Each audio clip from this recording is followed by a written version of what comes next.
In Vienna there's quite a big expat community, so the demand is here.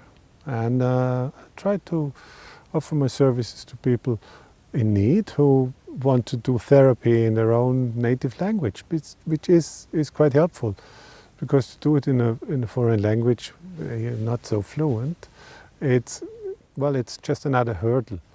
And if you can work in your own language, that's helpful. Basically, I'm offering therapy for adults, but also for youth and kids, and families, of course, couples. As methods, I use solution-oriented breath therapy, basically as a bracket, to keep it all together. And then I have the systemic viewpoint, which means that I look at the individual in her context.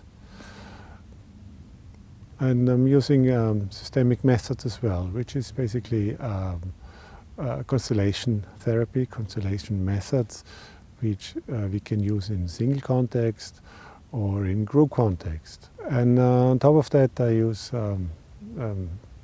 hypnotherapeutic methods, which is basically speech patterns, and we look at the way how we construct reality and how we can do that better, more satisfying, without creating problems.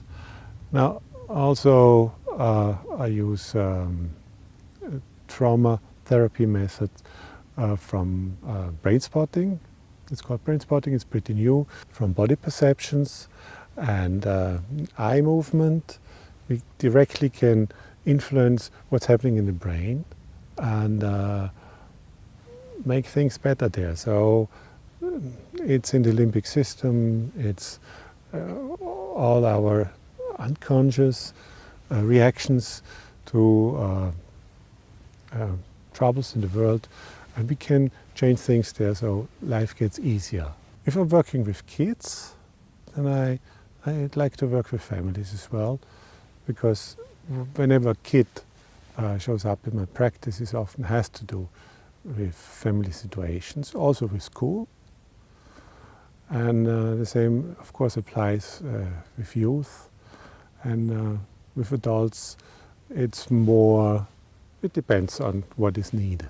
I learned English that well because I was traveling overseas quite extensively. I mean, I was traveling for pleasure on one hand, of course, but I was also traveling on behalf of international NGOs, and working language in international NGOs is English. So I feel confident offering the service in English, because for one, there's the need. And since the last 5 years, there have been a lot of people from the Viennese expat community showing up in my practice. I mean, there's people from the embassies and from UN and international schools, international firms. So, well, things work out, and people are happy, so yeah, it works.